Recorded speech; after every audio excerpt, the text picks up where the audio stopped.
Reverend Dr. J.W. Morrison, Theologist, Central Coast, New South Wales, Australia. Thanks for coming in. Beautiful scenery out there. Beautiful place. Gosford. Walking the dog. Thanks for coming on and having a bit of a listen. Some of you, as I always say, may be going through a breakup, and I hope you've gone into it with the right entry. You don't want to be the one that's cheated. You don't want to be the one that's lied. You don't want to be the one that's been negligent or just allowed things to sour. That's not what you want. But if you are the victim or let me just say, on the raw end of the straw, there are phases that you will go through and they could be prolonged. And awareness is the first step towards being able to manage these phases. While you're going through those phases, I think it's important to take any accountability that's yours. We have to be responsible for our part in the breakup. We have to be aware of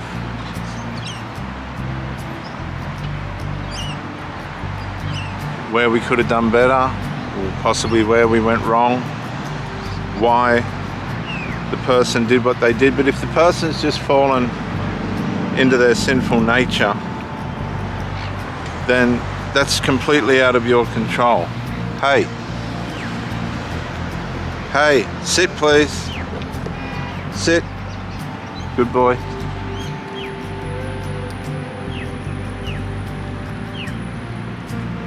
And the processes of runaway partners or things that haven't worked in our favor can be devastating, horrible, crippling, and they take time to heal from. Healing's a journey. It could be a lifelong journey when you commit yourself to someone and things haven't worked out the way that you've planned or purposed. There's been an intrusion or a letdown one way or another. These things have crippling effects. Some of you may have been in your relationship for 5, 10, 15, 20, 25, 30 years. And all of a sudden this partner's just gone. There's been an intrusion, or a letdown, a triangulation, possibly for some of you, even a death, which is a whole different subject altogether, where you lose your partner to death. Terrible. Terrible thing to have happen. And I've seen it.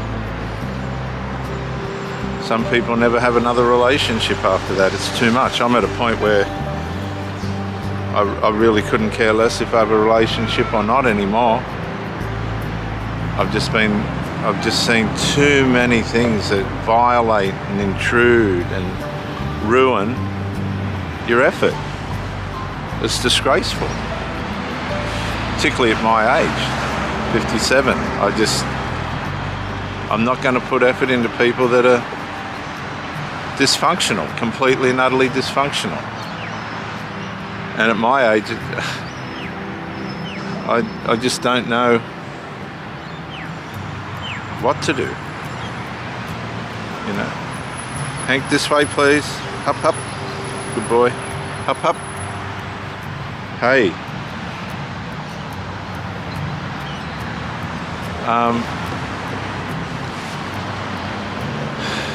So you've got to try and find different ways of life. I've got lots of hobbies and things like that, but there's always that emptiness of having someone there that you can share life with. But there's no point just putting your energy into something that's just going to fade into nothing. And that's what I've been finding. There's a lot of females out there that probably in the same boat as what I am, but they just don't want to build anything substantial. They want to jump from one person to the next, and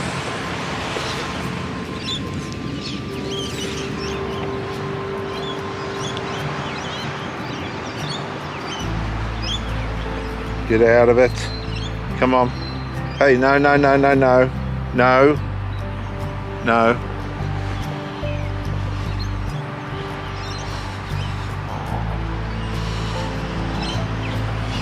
You'll get hurt, and they're just not playing a proper role in the relationship. They're causing harm, they're causing frustration, they're causing aggravation. And it doesn't matter how you try and explain yourself, how you work in with where their life's at, you'll find that there's so many things going on in their minds. Very hard for these people to put themselves in a situation where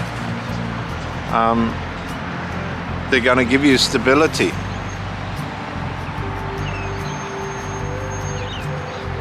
It says a house divided will not stand. Look at that. I think that's fantastic. An old bloke on a skateboard.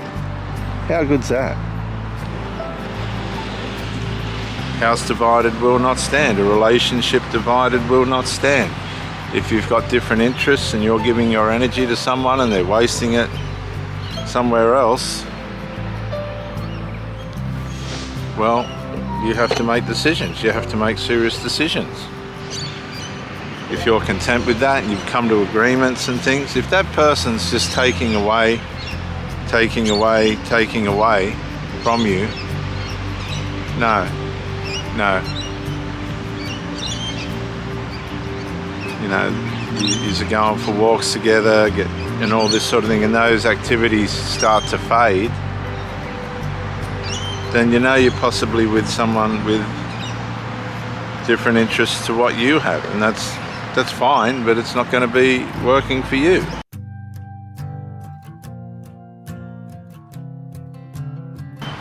It's not going to work for you. They're just not on the same wavelength as you. And that's how it is. That's how it works. And if somebody's not on the same wavelength as you, man, that's going to make life hard. And it doesn't need to be that way, because when you meet somebody and you're not blinded by limerence and you're aware of the love bomb phase and all that, because I've sat down and watched limerence videos with these people just to let them know, like, I'm on my game here, I'm not stupid. Hup, come on. I'm not stupid. And I hope you're not either. And we'll sit and watch the limerence videos and all this. And sure enough, the arse falls out of it. Bit by bit, they retract. Some of them try to push in, and then they show you what's underneath the mask, and you're dealing with addictions and enmeshments, habits, and Hank, other issues that at the start you were all working in with, and now all of a sudden it's not happening. All of a sudden these issues are working against us and not for us. At one point everyone's talking and sharing and working together to build. Now all of a sudden it's replaced with silence and distance and absence.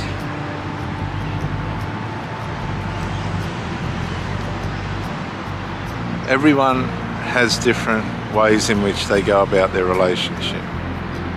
But there is a world out there that's being described as narcissism, where people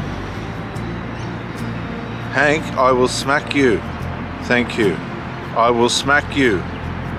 Good boy. A world of narcissism, which is degenerative, which means it starts off at a high and they work in with you in every way possible. They get your attention, they get your commitment, they get your devotion. And then bit by bit, micro-incrementally, they start to take pieces of the relationship away. Many of you have had this, many of you are experiencing this. Bit by bit, micro-incrementally, they start to take pieces of the relationship away. And this can cause you to push in harder. You want to try harder. You want to work out what the problem is. You can't put your finger on it. You start to think it's yourself. So you're doing things and you're trying to change things, but you can't. Because it's the person that you're with. They're micro-incrementally taking things away. And at some stage, there'll be nothing left. Give it long enough and time enough, there'll be nothing left. Which shows you've invested in something that was depreciating. A narcissist will depreciate the relationship. They devalue the relationship bit by bit. It loses its value, like a car. And when they've decided that your value is finally not worth contributing to anymore, they discard you. And the discard can come via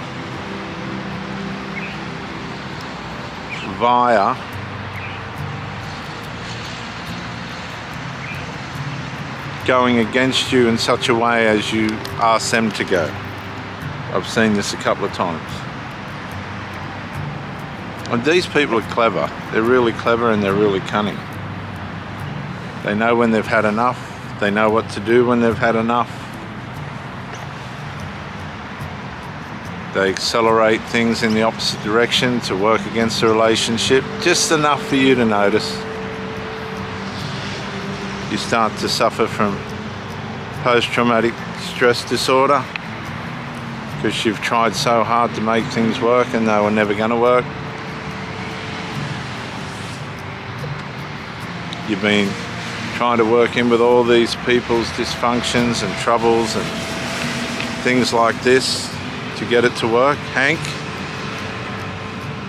don't pull against the lead or I will smack you. Come on, hup hup, good boy. Hup hup. And this is not a healthy relationship. You know, I've worked on triple-story high-rise buildings. I've built 40 at a time units, laying 70,000 blocks, and these people can't comprehend how hard you work. They're just not available. They're running after drug addict family members or lazy family members that are disabled themselves. They don't want to do anything. And you're trying to give these people 100%. 100%. Nah. They've got no comprehension. They ruin the relationship. They ruin themselves. They sway from common sense. And everyone loses. It's just all a waste of time. I mean, the experiences I've had with some of these last couple of women I had in high school.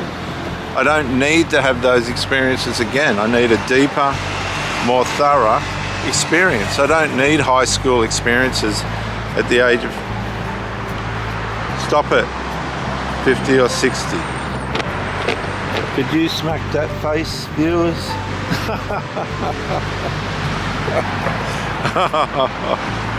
Oh dear. Oh gosh.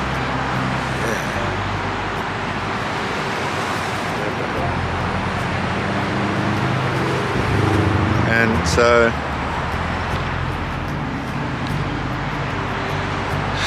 these are the things that you deal with. These are the things that you got to work through. And that's how it is. And you got to be prepared to cut your losses. But you don't want high school experiences that are no different to high school at my age. You know, some of these women behave like high school girls and worse. They just don't know how to build a relationship. Add to that their enmeshments and their dysfunctions and health issues and self-destructive habits. You just can't win. It's a no-win situation for you, and you have to decide quick.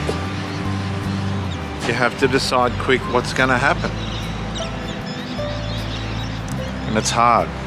Really, really hard.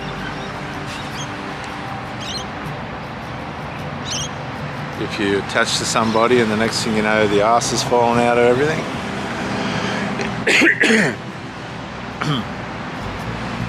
Excuse me. That hurts.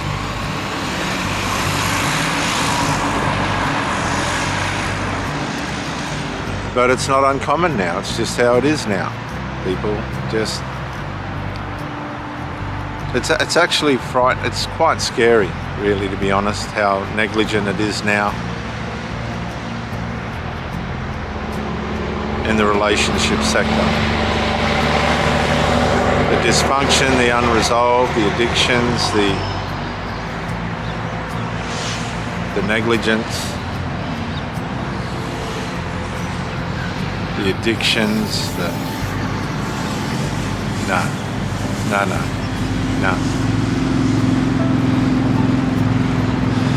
I've seen enough to last me a lifetime. Honestly, I have. And I hope you haven't. I hope this resonates with somebody. You have to stay on point. You have to stay fit well, eat well, sleep well, stay away from bad habits. Keep learning about relationships, keep learning about yourself, stay strong, learn about God, have a spiritual life. Mine's Christian.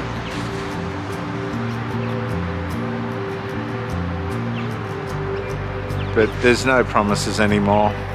There's no surety. And if you have met the right person and they're doing everything right by you, appreciate it. Love and appreciate it, because you might never get it again. I'm Reverend Dr. J.W. Morrison, Theologist. Thank you for joining me, and bye for now.